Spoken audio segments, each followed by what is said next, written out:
Dicen que el cielo jamás aparta la mirada, pero casi siempre elige enfocar su atención en esos rincones oscuros y olvidados que el mundo decide ignorar por completo. En esas espaldas encorvadas por el peso de los años, en las manos agrietadas de quienes limpian las calles que otros ensucian para poder sobrevivir. A veces pensamos que el silencio de nuestras peticiones significa que hemos sido abandonados a nuestra propia suerte, pero la verdad opera exactamente al revés. Lo que el mundo llama fracaso o invisibilidad, el cielo lo llama el escenario perfecto para intervenir. El protagonista de hoy era un espectro para su ciudad, un hombre al que miles de personas cruzaban cada madrugada sin mirarlo realmente. La historia que estás a punto de escuchar no es un cuento para hacerte sentir bien de forma vacía. Es una prueba cruda de cómo el amor divino irrumpe cuando ya no queda ninguna salida lógica. Te pido que te quedes hasta el último segundo de este relato. Lo que estás a punto de escuchar no es solo una historia más, es un mensaje que llegó a ti exactamente en el momento en que más lo necesitabas. Suscríbete a este canal ahora mismo. Te prometemos que cada testimonio que publicamos aquí llega con un propósito vital. Y por favor, ve a los comentarios, dinos desde qué país nos estás viendo y cuéntanos si alguna vez sentiste que Dios te respondió cuando menos lo esperabas. Eran las 3:15 de la madrugada en Santiago de Chile y el frío cordillerano del mes de julio bajaba por las calles como una cuchilla invisible. A esa hora el aire olía a asfalto mojado, a humo de leña estancado y a escarcha. Roberto tenía 58 años, pero el arrastre de sus pies y la curvatura permanente de su espalda contaban la historia de un cuerpo que había sido gastado sin misericordia. Su vida entera transcurría en la más absoluta sombra, empujando un pesado carro de metal oxidado y barriendo las hojas húmedas y los desperdicios de las veredas en los barrios acomodados. Si alguien se hubiera detenido un segundo a mirar de cerca las manos de Roberto, habría podido leer un mapa exacto de su dolor acumulado. Eran manos gruesas, con los nudillos deformados por el frío constante, la piel reseca, surcada por grietas profundas que ardían cada vez que el polvo de la calle entraba en ellas. En el bolsillo interior de su gruesa chaqueta azul, desgastada y remendada en los codos, Roberto guardaba su único tesoro en esta tierra, un Nuevo Testamento pequeño con la tapa de cuero sintético cuarteada. Era lo único que le quedaba de su esposa, fallecida hacía 7 inviernos. La rutina de su miseria era un reloj exacto, un metrónomo cruel, levantar el escobillón de cerdas duras, sentir el pinchazo agudo en el hombro derecho, tragar saliva para ignorarlo y dar un paso más. Dentro de ese mismo Nuevo Testamento, doblado con sumo cuidado, había un papel que pesaba muchísimo más que su propio cuerpo exhausto, una notificación de desalojo. 180.000 pesos chilenos.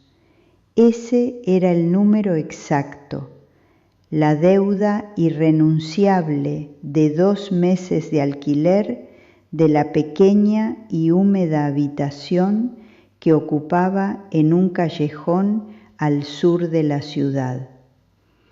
El dueño de la pensión le había dado un ultimátum inapelable.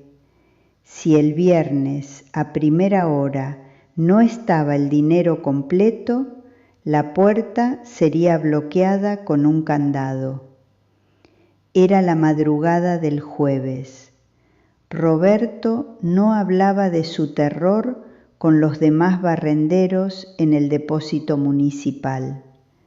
Su fe no era un escándalo de gritos y llantos, era un murmullo imperceptible. Mientras sus manos frotaban el mango helado del escobillón, sus labios pálidos se movían apenas 1 milímetro, pidiendo únicamente no amanecer congelado y tener la fuerza para soportar un día más de hambre. El quiebre definitivo no se anunció con un ruido estruendoso, sino con la frialdad burocrática del final de su turno.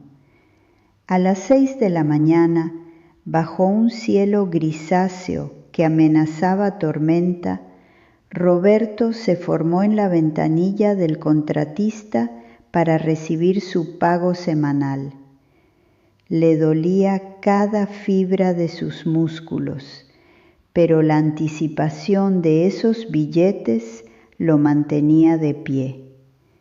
Cuando llegó su turno, el supervisor, sin siquiera mirarlo a los ojos, le deslizó por la rendija apenas 3 billetes arrugados, 15.000 pesos. Roberto parpadeó, confundido, sintiendo que el aire se le escapaba de los pulmones. Preguntó con voz ronca por el resto de su sueldo. El hombre le respondió con desdén que se le había descontado el costo de un uniforme nuevo que jamás le habían entregado, una trampa administrativa para recortar gastos. El sonido de la persiana metálica cerrándose frente a su cara fue el dictamen final.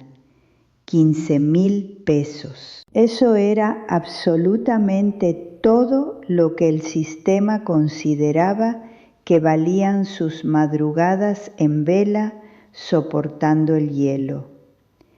El abismo más negro, profundo y aterrador se abrió de golpe bajo las suelas de sus botas agujereadas. Salió del recinto municipal cuando la lluvia comenzaba a caer, un agua punzante que le empapó rápidamente los hombros. Caminó arrastrando los pies hacia la parada del autobús, aturdido. En su puño cerrado apretaba esos 15.000 pesos. Su mente calculaba el desastre. No alcanzaba ni para intentar un soborno al dueño de la pensión. Al llegar a la esquina, protegido apenas por el toldo roto de un kiosco cerrado, vio una figura pequeña encogida contra la pared. Era un niño de no más de 10 años que llevaba puesto un uniforme escolar gastado y una mochila remendada. El niño lloraba desconsoladamente, frotándose los brazos desnudos contra el frío. Roberto se detuvo. Sus rodillas crujieron cuando se agachó a su altura. El niño, temblando, le confesó que había perdido el billete que su madre, postrada en cama, le había dado para comprar un inhalador de rescate y pagar el pasaje a la escuela.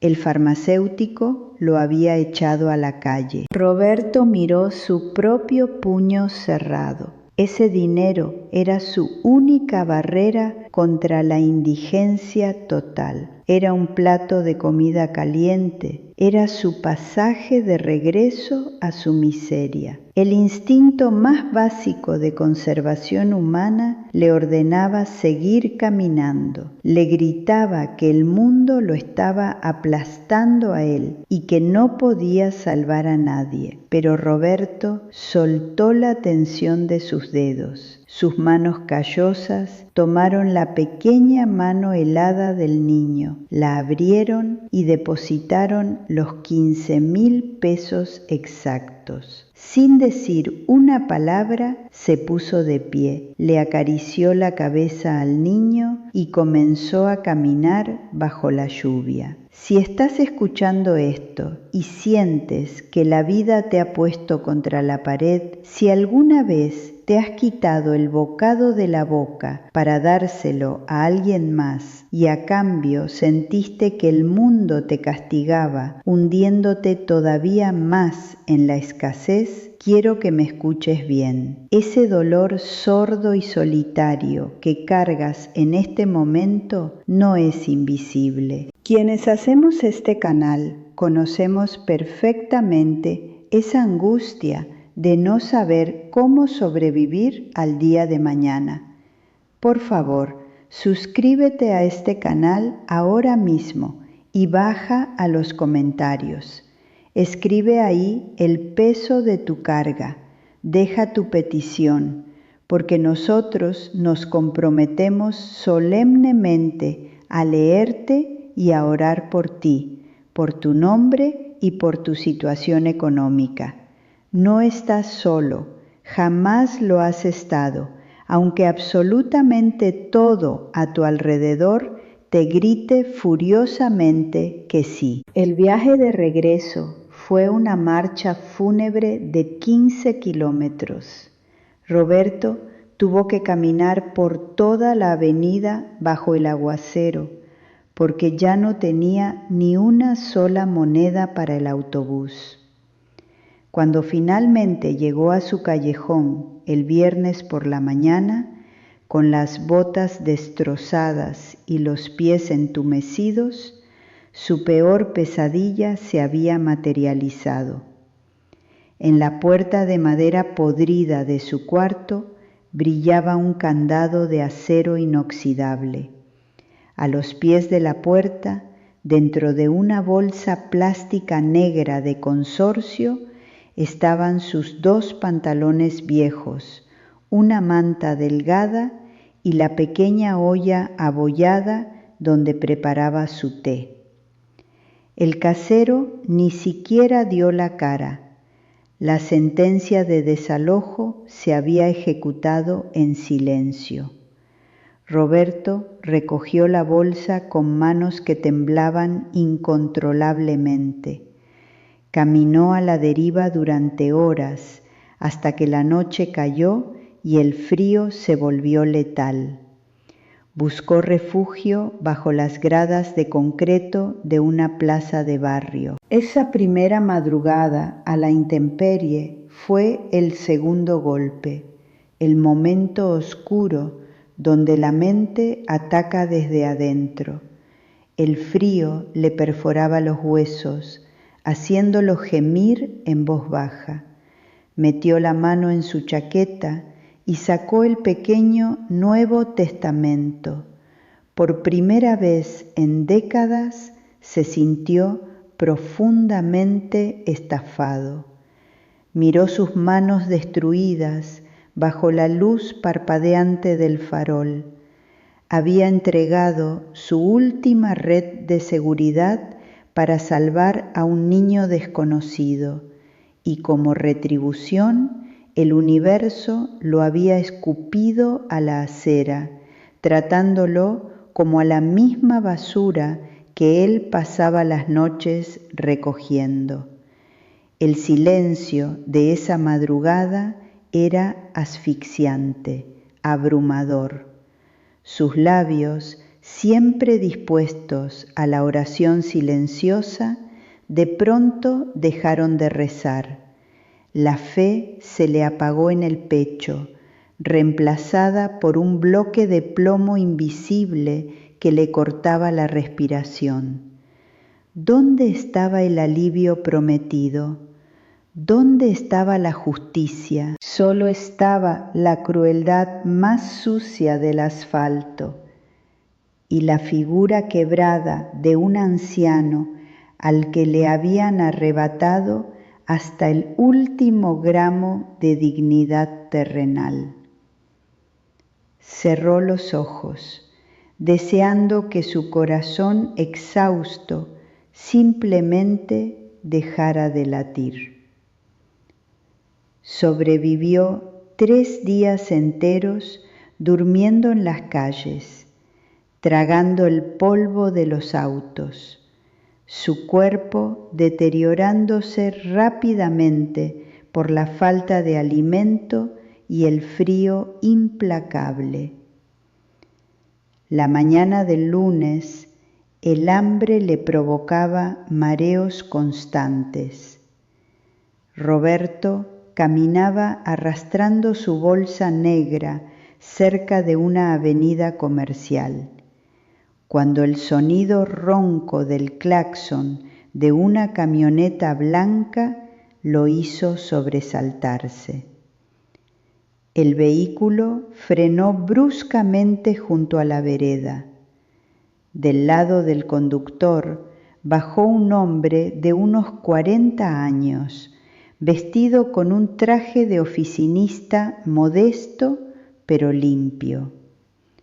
El hombre tenía los ojos rojos, escaneando desesperadamente a cada persona en la calle, hasta que su mirada se clavó en la figura encorvada de Roberto, en su chaqueta azul remendada. El hombre corrió hacia él sin importarle los charcos. Roberto retrocedió por instinto, esperando que lo corrieran del lugar de un grito, pero el hombre se detuvo a 1 metro, respirando agitado. Bajó la vista hacia las manos inconfundibles, agrietadas y dolorosamente ásperas de Roberto. Al verlas, el hombre se echó a llorar abiertamente en medio de la acera. Era el padre de aquel niño. Llevaba 4 días recorriendo cada barrio, parando en cada parada de autobús, buscando desesperadamente al barrendero que le había salvado la vida a su esposa. El dinero que Roberto entregó no solo compró el pasaje, compró el inhalador exacto en los minutos críticos antes de que el ataque de asma de la mujer se volviera fatal. El hombre, tragando saliva, no hizo el ademán de darle una limosna en agradecimiento. Tomó la pesada bolsa negra de Roberto y le explicó que él era el administrador general de un gran complejo de edificios residenciales. Necesitaban con extrema urgencia a un supervisor de mantenimiento en el que pudieran confiar ciegamente, un hombre de una integridad absoluta. El puesto venía con un salario formal, beneficios médicos y lo más importante, las llaves de un pequeño apartamento de servicio, cálido y amoblado, ubicado en la planta baja del complejo. Roberto, temblando, dejó caer sus brazos. El milagro de esa mañana no fue un rayo de luz cegadora abriéndose paso entre las nubes grises. El milagro profundo y verdadero fue el peso frío y sólido de un juego de llaves de bronce puesto en la palma de su mano callosa. Esa misma noche, después de que el agua hirviendo de una ducha digna le lavara por primera vez el hollín de la calle y el miedo de los huesos, Roberto se sentó al borde de un colchón de verdad. Sacó de su chaqueta el pequeño Nuevo Testamento cuarteado, lo apretó contra su pecho mientras las lágrimas finalmente surcaban su rostro limpio, comprendiendo con el alma estremecida que en la noche de su mayor oscuridad, cuando creyó que el cielo le daba la espalda, cada segundo de su sufrimiento había sido cronometrado con una precisión divina, y que entregar lo último que le quedaba había sido la llave exacta para reescribir su historia entera.